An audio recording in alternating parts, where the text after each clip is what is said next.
Nah ini dia, tidak berambisi menjadi pemimpin. Tidak berambisi menjadi pemimpin. Kalau sempat engkau diangkat menjadi pemimpin padahal engkau tidak menginginkannya, engkau tidak memintanya, engkau akan ditolong oleh Allah dalam masa kepemimpinanmu. Ayo Bu, diminta oleh orang, diangkat oleh rakyat dan dia nggak minta, maka Allah akan tolong dia selama dia menjabat. Makanya Abu Dzar Al-Ghifari radhiyallahu anhu datang pada Rasulullah, "Ya Rasulullah, angkatlah aku menjadi pemimpin di daerah anu." Kata Rasul, "Kasihan deh kamu Abu Dzar. Kamu minta sesuatu yang sangat berat. Kamu itu lemah. Ketika kamu meminta, Allah tidak bersamamu. Yang kamu minta innaha la amanah. Yang kamu minta itu adalah amanah. Wa innaha yaumal qiyamah khizyun wa nadamah." Yang kamu minta itu wahai Abu Dzar, di akhirat kamu sesali dan akan menjadi khizyun, kerendahan bagi kamu. Para pemimpin-pemimpin di dunia di akhirat akan meratap dalam penyesalan. Mengangkat pemimpin di dalam Islam adalah satu bahagian yang tidak dapat dipisahkan daripada Islam ini. Urusan mengangkat pemimpin dalam Islam telah menjadi ijma' atau menjadi kesepakatan oleh seluruh ulama-ulama ahlus sunnah wal jamaah tentang wajib segera mengangkat pemimpin seperti yang dipahami oleh para sahabat. Waktu Rasulullah sallallahu alaihi wasallam meninggal dunia, berhari-hari bermalam-malam jenazah Rasulullah tidak langsung dikuburkan. Bukannya sahabat tidak faham bahwa menguburkan jenazah satu di antara tiga yang wajib disegerakan. Yang wajib disegerakan dalam agama ini ada tiga.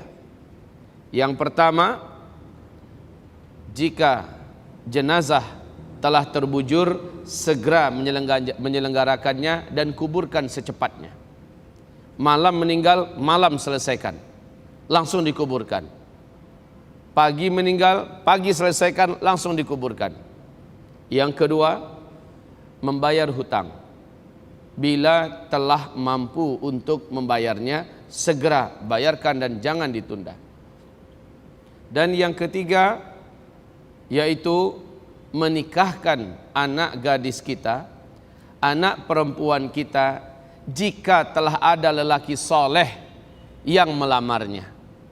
Jika telah ada lelaki yang taat beragama, kuat agamanya, mulia akhlaknya, yang telah ditemukan sebagai jodohnya, segera nikahkan, jangan ditunda. Tiga hal ini seluruh sahabat paham. Tapi kenapa? Bila mana Rasulullah wafat sallallahu alaihi wasallam, sahabat sampai membiarkan jenazah beliau dalam waktu yang bukan 1-2 jam. Meninggal dunia Rasulullah baru beberapa hari kemudian dikuburkan. Karena para sahabat memandang mengangkat pemimpin pengganti Rasulullah wajib selesai terlebih dahulu agar umat ini tidak menjadi berantakan, urusan ini tidak menjadi kacau balau. Sebagaimana sabda Rasulullah bahwa satu malam saja kamu tidak dipimpin oleh seorang pemimpin di antara kita, maka ini adalah musibah dan bencana yang besar. Ma'asyiral muslimin yang kami muliakan, kepemimpinan di dalam Islam, saya sekarang bicara dan saya tidak akan, dari awal saya sampaikan sekarang, saya tidak akan mau diarahkan dan diseret pembicaraan ini kepada politik praktis di Indonesia. Tidak. Saya hanya akan menyampaikan tentang fikih kepemimpinan di dalam Islam. Agar dapat dipahami, saya hanya akan menyampaikan tentang fikih kepemimpinan di dalam Islam.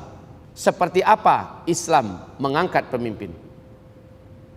Nah setelah itu masing-masing kita yang punya dada, yang punya hati, punya iman, silahkan resapi pahami, lalu bagaimana menyikapi keadaan yang ada, terpulang kepada diri masing-masing.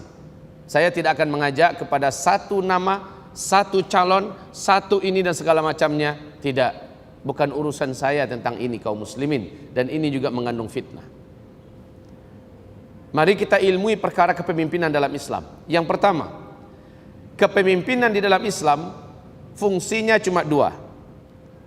Fungsinya hanya dua. Yang pertama, hifzuddin. Ya, ini yang pertama, yaitu iqamatuddin.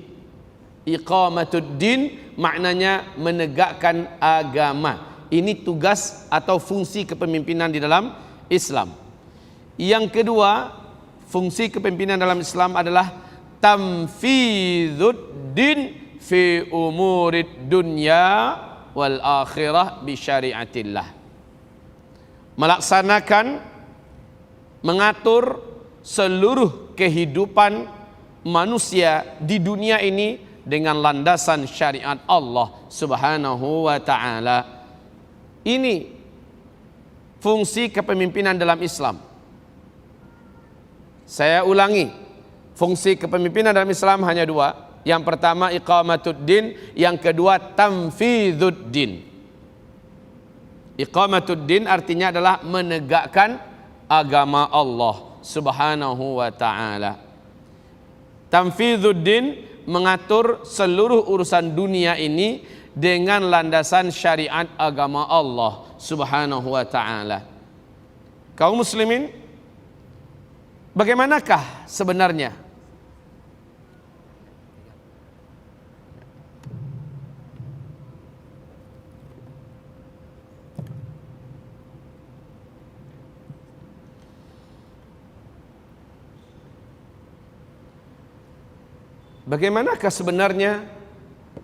iqamatuddin ini agar dapat terlaksana dengan dua jalan?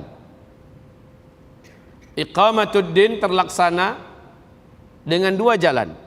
Yang pertama, hifzuddin, menjaga kemurnian agama, dan ini tugas pemimpin. Hifzuddin, menjaga kemurnian agama ini dari segala pemahaman-pemahaman yang mengotori agama Allah ini, dari segala pemikiran-pemikiran yang bisa meracuni dan merusak ideologi dan kesucian agama Allah ini, dari segala amalan-amalan yang bersifat menyimpang, sesat atau bid'ah, khurafat, syirik dan segala macamnya. Ini tugas pemimpin. Pemimpin yang wajib menjaga agama ini. Pemimpin. Maka ibarat Allah yang kami muliakan, apabila pemimpin ini tidak melaksanakan pekerjaan ini, pemimpin ini wajib diganti. Wajib diganti. Masalah cara dan teknis Islam juga mengaturnya, bukan dengan kudeta, bukan dengan perang, bukan dengan pemberontakan. Islam sudah punya metodologinya bagaimana cara mengganti pemimpin yang tidak melaksanakan kewajiban asasnya, yaitu hifzuddin. Kaum muslimin, lihat, ketika khilafah Islamiyah runtuh tanggal 3 bulan Maret 1924, runtuhnya khilafah Islamiyah Al-Utsmaniyah di Turki oleh Mustafa Kemal Pasha. Lihat nasib orang Islam, nasib umat Islam dan Islam pada hari ini. Makin ke ujung, Islam makin babak belur. Memang betul-betul tidak ada yang menjaga dan melindungi Islam. Islam benar-benar goyah dan goyang. Berbagai macam pemahaman begitu liar merongrong dan merogoti akidah pemuda-pemudi kita. Bahkan kita sendiri juga sudah banyak yang kabur memahami kebenaran sebenarnya seperti apa. Sengaja dipublikasikan melalui media-media dajjal yang ada. Baik media televisi, media radio, media koran, segala macamnya. Yang memang notabene seluruh media ini dipimpin oleh kaki tangan dajjal pada hari ini. Maka racun yang disebarkan tidak mampu dilindungi oleh penguasa Islam. Sebab apa? Kekuasaan Islam pada fase keempat ini memang menurut Rasulullah dalam hadis Imam Ahmad sudah tidak ada. Islam benar-benar ada pada titik nadir. Anda juga bisa mengunjungi Facebook kami di facebook.com/amanahinsanmadani atau bisa tonton kami di youtube.com/sahabatyamima dan follow Twitter kami di twitter.com/@sahabat_yamima. Sahabat Yamima, peduli dan memahami.